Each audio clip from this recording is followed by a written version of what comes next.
사도신경으로 우리의 신앙을 주님 앞에 고백드립니다. 나는 전능하신 아버지 하나님 천지의 창조주를 믿습니다. 나는 그의 유일하신 아들 우리 주 예수 그리스도를 믿습니다.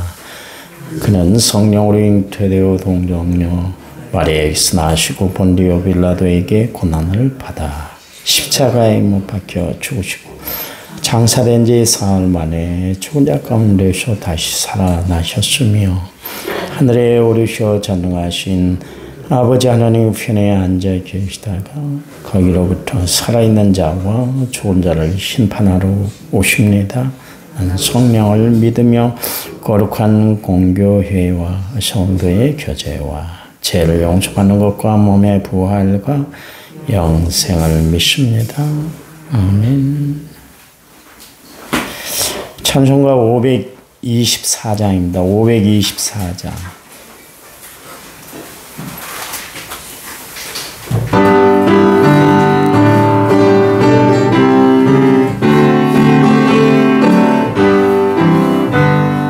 갈 길을 밝히 보이시니 주 앞에 빨리 나갑시다. 우리를 찾는 구주 예수 고도라하시네. 죄악 벗은 우리 영혼은 기뻐 뛰며 주를 보겠네. 하늘에 계신 주 예수를 영원히 섬기리. 우리를 오라 하시는 말 기쁘게 듣고 순종하세. 구주를 믿기 지체하고 속속히 나가세. 죄악 벗은 우리 영혼은 기뻐 뛰며 주를 보겠네. 하늘에 계신 주 예수를 영원히 섬기리. 주 오늘 여기 계시오니 나와서 주의 말씀 듣세. 듣기도 하며 생각하니 참 진리시로다.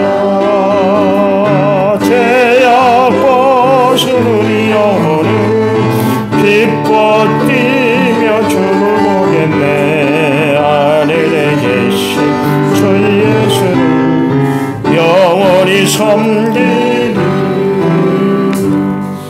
아멘. 성경 말씀 봅니다. 빌립보서 4장 1절에서부터 3절까지. 빌립보서 4장 1절에 3절입니다. 1절 그러므로 나의 사랑하고 사모하는 형제들 나의 기쁨이요 멸루가 아닌 사랑하는 자들아 이와 같이 주 안에 서라. 주 안에서 같은 마음을 품어라. 또 같이 읽습니다. 또 참으로 나와 명예를 같이 한 내게 구하노니 복음에 나와 함께 힘쓰던 저 여인들을 돕고 또한 클레멘토와 그 외에 나의 동역자들을 도우라. 그 이름들이 생명책에 있느니라. 아멘. 1천번째 6113번째 물을 제가 하나님 앞에 드렸습니다. 찬양 부릅니다.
사랑합니다.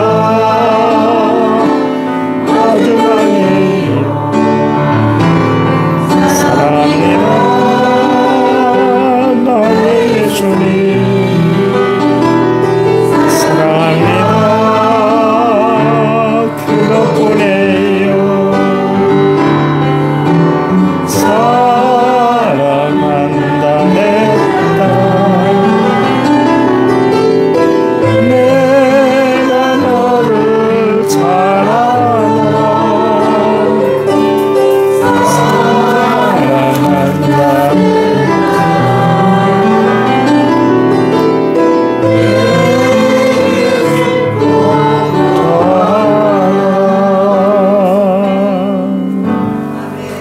아멘.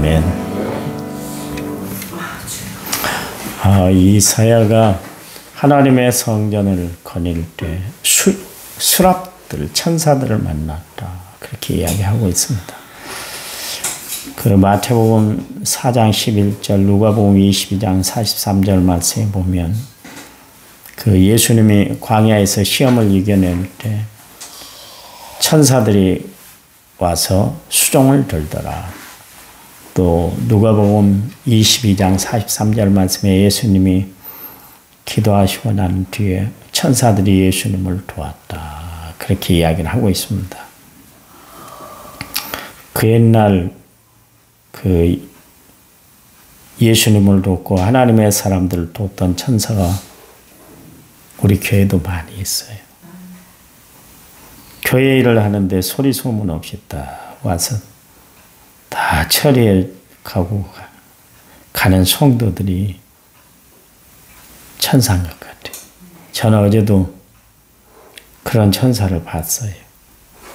여자 화장실 문이 불편하다니까 그 양쪽 문을 다 고쳐놓고 훌쩍 갔어요.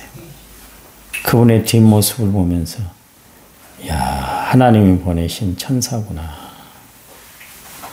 스테반의 얼굴이 천사의 얼굴과 같더라 그랬는데 그 집사님 얼굴이 천사의 얼굴과 같더라고. 그렇게 일하고도 비용 대세요. 자기 돈 들여가서 다 하시면서도 한 번 목사님 신청하지 마세요. 나 안 받아요. 그래, 참 천사 같더라고요. 천사. 그 황 목사님이 선교 여행 간다고 그러니까 선교를 간다고 그러니까 몸보신 하라고 고기를 보내주신 분도 있고 또 식사 접대를 하신 분들도 있는데 그분들이 천사인 것 같아요. 어제 목사님 찾아가서 얘기를 하는데 내가 남은 교회 와서 너무나 가분한 사랑을 받고 있다고 그런 이야기를 하시더라고요. 우리 교회 천사들이 많아요. 교회 하단에 성도들이 따먹을 수 있도록 상추와 고추를 심어놓은 그 두 분 집사님도 천사요. 새벽마다 이렇게 주예전에 나와 하나님 나라 건설을 위해서 또 교회를 위해서 기도하는 여러분이 하나님의 천사인 줄 믿으시기 바랍니다. 아멘. 한때 그 교회 안에서 유행하던 게임이 하나 있는데 그것이 마니또 게임이라고 있었잖아요. 비밀 친구 또는 제보기 따위를 해서 성전된 상대방에게 편지도 쓰고 선물도 주고 선행도 하고 그러는 게임이 이제 마니또 게임이라고 그러는데 청년들 사이에 한때 유행이었습니다. 우리 교회에 마니또 같은 사람들이 참 많은 것 같아요. 이름도 없이 빛도 없이 드러낼 것 없이 주를 위해서 일하는 그런 성도들을 보면 참 하나님의 천사들, 하나님이 보내신 천사구나 그런 생각을 해봤습니다. 창세기 35장 16절에서 20절 말씀에 보면 야곱의 아들 마지막 아들이 베냐민인데요. 그 베냐민에 대한 출생 기사가 기록되어 있습니다.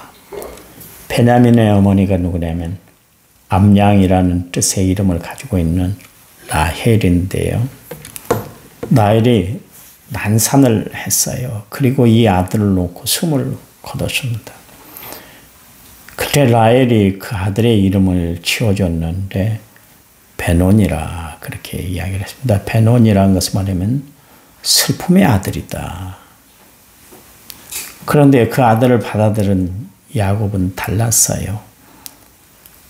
그렇게 사랑하며 죽어가는 아들을 그 아내가 죽어가면서 남긴 부탁이 베논이었지만 그러나 야곱은 그 아들을 베논이라고 부를 수가 없어서 베냐민이라고 불러줍니다. 베냐민이라는 뜻은 뭐냐면 오른손의 아들이다. 그런 뜻입니다. 누가 봐도 그 아들은 슬픔의 아들이요. 핏덩이로 세상에 태어날 때 그 어머니 생명과 맞바꿔서 태어난 아들이 였기 때문에 분명히 베논이에요. 슬픔의 아들입니다. 그런데 그 아들을 받아들인 야곱은 아니야. 내 오른손의 아들이야. 그렇게 이름을 바꿨다. 그런 이야기입니다. 같은 아들을 두고도 어머니는 베노르인이라 그랬고 아버지는 베냐민이라 불렀다. 그런 이야기죠. 여러분 우리가 같은 상황을 두고 어떻게 받아들이냐에 따라서 그게 은혜가 될 수가 있고 시험거리가 될 수가 있어요. 공일한 마음을 품을 수가 있고 비난의 칼날을 세울 수가 있는 거예요. 여러분 예수 믿는 여러분들은 정말 공일한 마음, 예수님과 같은 마음, 하나님과 같은 공일한 마음을 가지고 서로를 대하시기 바라요. 부부간에도 마찬가지요. 서로 이해하고 서로 받아들이고 살아야 부부관계가 이루어지는 것이지. 서로 날쌘 대립을 하고 죽일 사람처럼 원수처럼 대하면 그처럼 힘든 관계가 없는 거 아니겠습니까? 그렇잖아요. 우리가 어떻게 보느냐에 따라서 은혜로 대할 수가 있고 부정적으로 대할 수가 있잖아요. 이스라엘 백성들 광야 이스라엘 백성들이 이제 가나안 땅을 정탐하게 됐잖아요. 똑같은 상황, 똑같은 여건, 똑같은 형편, 똑같은 처지에서 가나안 땅을 보고 왔음에도 불구하고 믿음의 눈으로 봤느냐에 따라서 그 가나안 현장이 어떤 마음으로 다가오는가 결정이 됐잖아요. 똑같은 상황이요. 다 별천지를 가고 어떤 사람들은 정말 험악한 것을 갔던 것이 아니라 똑같은 상황을 봤는데도 불구하고 결과가 천지 차이처럼 크게 났던 것을 알 수가 있습니다. 예수 믿는 우리는 어떻게 살아야 할까요? 항상 믿음의 눈을 가지고 살아가시기 바랍니다. 우리가 믿음을 가지고 상대방을 보면 공일한 마음이 품어지게 되는 거예요. 애통한 마음이 되는 거예요. 자비로 그를 대할 수가 있는 거예요. 내가 잘나면 얼마나 잘났고 내가 못났으면 얼마나 못났어요. 사람들을 그렇게 평가하고 판단하들 마세요. 그냥 따뜻한 마음, 은혜로운 마음으로 상대방을 대하고 살아가야 될 줄 믿습니다. 어떤 사람은 찬양을 부르는데 눈물을 흘리고 감동을 받는 사람들이 있는가 하면 어떤 사람들은 왜 그렇게 시끄럽게 난리 굿이야. 그렇게 하는 사람 분명히 있을 거예요. 다 은혜 받는 사람들이 아니요. 스데반 집사가 그 예수 얘기를 했더니 손에 돌을 든 사람들이 있었고 베드로가 설교할 때 가슴을 찢으면서 오라. 막 우리가 어떻게 해야 구원을 받을 수 있습니까? 회개하고 주님 앞에 나온 사람이 있는 것처럼 마찬가지예요. 그때도 마음을 굳게 가져요. 오늘 내가 한번 은혜에 푹 빠져봐야 되겠다. 은혜가 될 거예요. 어제 신방 갔더니 황 목사님이 그러십니다. 찬양 부르다가 막 눈물을 흘렸대요. 목사님이 눈물을 흘렸대요. 은혜를 너무 받아서. 어제 그 이야기를 하십니다. 제가 가자면. 여러분 그래요. 믿음의 눈을 가지고 세상을 바라보고 살아가시기 바랍니다. 오늘 1절 말씀해 보니까 바울이 4장의 첫 부분을 그러므로 사랑하는 나의 형제들, 나의 기쁨이요 면류가 아닌 사랑하는 자들아 그랬습니다. 바울이 빌립보 교회를 잊지를 못한 건 뭐냐면 그가 선교여행을 가서 첫 번째 세워진 교회가 빌립보 교회였기 때문에 그랬습니다. 평생 잊지를 못했던 거예요. 제가 평생 잊지 못하는 교회가 있는데 신인교회입니다. 제가 단독 목회 첫 목회지가 임실에 있는 신인교회였기 때문에 지금도 잊지를 못해요. 그래서 그 교회 사모님을 만날 때마다 교인들 근황을 물어요. 저에게 늘 묻는 분이 계세요. 김원곤 목사님입니다. 당신이 세운 첫 번째 개척한 교회가 이 남원 성결교회이기 때문에 저를 만날 때마다 누구누구는 잘 있고 교회는 어때요? 한 번을 그냥 지나친 적이 없어요. 만날 때마다 물어봐요. 바울이 그랬던 것이죠. 얼마나 마음이 와 닿았겠어요. 그래서 빌립보 교회의 교인들을 볼 때마다 사랑하지 않을 수가 없어요. 그래서 사랑하는 형제들아 그랬어요. 그리고 이 빌립보 교회의 교인들은 바울에게 기쁨을 안겨다 줬잖아요. 사실 빌립보 교회가 어떻게 세워졌는지는 사도행전 16장에 보면 자세히 나와 있는데요. 사도 바울이 전도를 하러 갔을 때 거기서 루디아라는 여인을 만났잖아요. 사도 바울은 그때 루디아에게 복음을 전했고 루디아는 은혜 받은 표시로 자기 집을 교회로 내줬어요. 그러니까 자기 집을 개방해서 교회를 세웠다. 요즘 말로 이야기하면 가정교회로 시작이 됐다. 그런 이야기입니다. 빌립보 교회가 이처럼 루디아의 집에서 시작됐다는 것은 중요한 의미를 지니고 있습니다. 교회는 두 부류의 교회가 있는데요. 여성 주도적인 교회가 있고 남성 주도적인 교회가 있습니다. 여성 주도적인 교회는 장점도 있고 단점도 있어요. 똑같습니다. 장점 중에 하나는 뭐냐면 여자들은 어떻습니까? 따뜻하고 또 사랑이 넘친다는 것이죠. 그래서 옥중에 있던 바울에게 그토록 사랑을 쏟아부어주고 관심을 가져주고 위로금을 전해줬던 것은 빌립보 교회가 여성 주도적인 교회였기 때문에 그런 특성을 보였어요. 문제가 하나 있습니다. 그건 단점인데요. 그건 뭐냐면 오늘 본문에 나와 있는 것처럼 여자들은 시기와 질투가 많아요. 그렇잖아요. 이게 이제 분쟁의 씨앗이 된 거예요. 이게 빌립보 교회의 가장 큰 문제점 중에 하나였습니다. 오늘 본문에도 보니까 유오디아하고 순데게라는 여인이 있었는데 교회 분열의 양대 산맥을 이루고 있었다. 그런 이야기예요. 그래서 바울이 그들에게 이야기를 하는데 내가 유오디아와 순데게를 권하노니 주 안에서 같은 마음을 좀 품어라. 그렇게 이야기를 하고 있습니다. 그 사람들이 어떤 사람들이에요? 복음에 나와 함께 힘쓰던 여인 3절 말씀에서 그렇게 이야기를 하고 있습니다. 복음을 위해서 그렇게 힘쓰다가 갑자기 자기들 세력이 커지니까 두 파로 나누어지더라. 그런 이야기입니다. 여러분, 그래요. 복음의 본질은 뭡니까?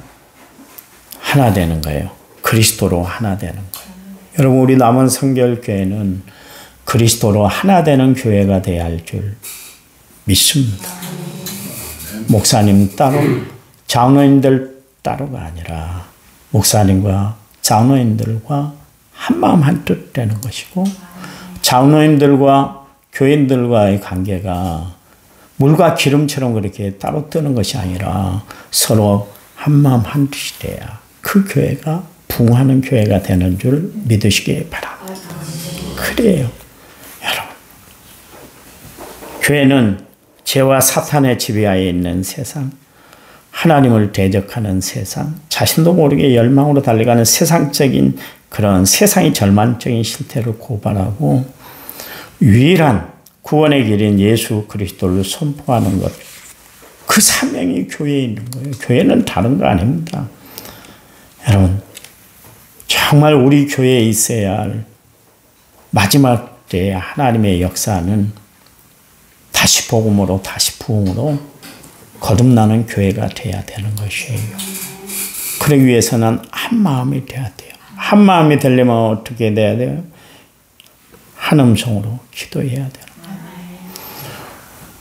그 마가의 다락방에 그 120명의 성도들이 한 마음 한 뜻이 되어 기도했다가 성령의 충만이 일어났잖아요. 성령을 충만히 받았잖아요.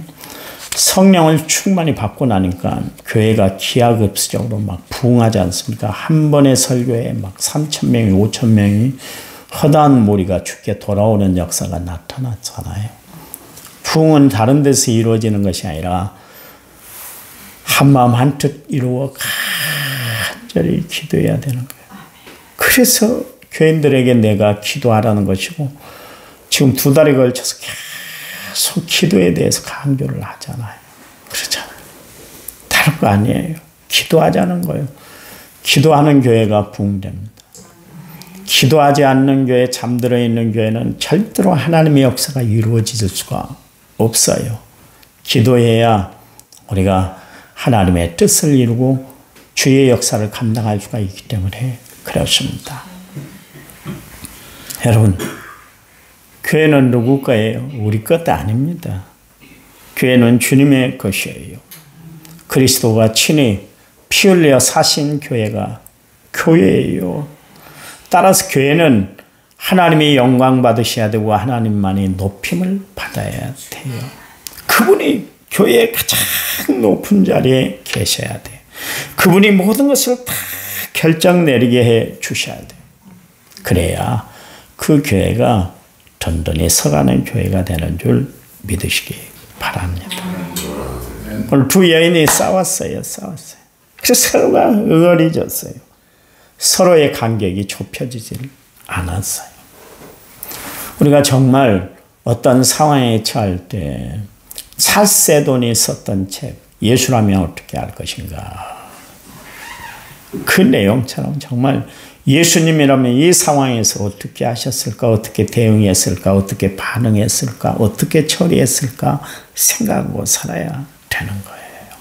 여러분, 힘들고 복잡하고 어려운 일이 있습니까? 그렇다면 주님 앞에 그 문제를 올려놓으세요. 주님께 맡기세요. 그리고 하나님이 처리하도록 역사하시기 바랍니다.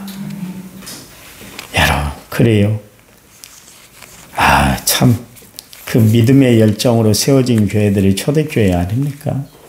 빌립보 교회 그러면 바울이 가장 가슴이 설렜던 교회였지 않습니까? 그런데도 불구하고 그 교회 안에 갈등이 있었다는 것은 우리가 다시 한번 깊이 생각을 해봐야 되는 거예요. 정말 우리 남은 성결교회는 은혜로 하나 되고 하나님의 역사로 하나 되는 교회가 돼야 할 줄 믿습니다. 그래요. 오늘 우리가 해야 할 일이 무엇인가를 깊이 생각하면서 하루를 시작하고 하루를 살아가는 복된 성도들이 되시기 바랍니다. 하나님, 감사합니다. 우리를 위해서 모든 것을 다 포기하시고 정말 낮고 천한 몸으로 이 땅에 오셔서 우리를 위해서 십자가의 고난, 고통을 다 받아들이신 주님을 바라보면서 오늘도 주님께 마음을 고정시키고 살아가는 하루가 되도록 도와주시기만을 원합니다. 아무리 힘들고 어렵고 복잡하고 번잡스러운 일이 있다 할지라도 그때도 십자가 밑에서 무릎 꿇는 저희들에게 도와주시옵소서. 주님을 찾도록 찾고 구하도록 구하고 두드리도록 두드림으로 하늘의 음성을 듣고 주의 역사 가운데 승리하며 살아가는 저희들 되도록 도와주시옵소서. 오늘 하루를 하나님이 책임져 주실 줄 믿습니다. 특별히 태중에 있는 아이, 하나님이 있어야 할 곳 있게 해 주시옵소서. 그래서 순산하는데 어려움 없도록 도와주시옵소서. 주의 손길이 태아까지도 다 다 주관해 주실 줄 믿습니다. 결혼을 앞둔 우리 청년들을 위해서 기도합니다. 좋은 배필 만나는 축복, 은혜의 역사가 있도록 도와 주시옵소서. 세상 살아가는 우리의 자녀들을 위해서 기도합니다. 하나님, 이 어려운 시국, 이 어려운 때도 하나님의 은혜의 손길이 온전히 함께할 수 있도록 축복 내려 주시옵소서. 이제는 길이요 진리요 생명 되신 우리 주 예수 그리스도의 은혜와 하나님 아버지의 지극하신 사랑과 성령님 위로교통의 충만한 역사가 오늘 말씀을 받은 모든 성도들을 위해 이제부터 영원토록 함께 하시기를 간절히 축원하옵나이다. 아멘. 아멘. 합심해서 기도합니다. 오늘은 수요 예배가 있습니다.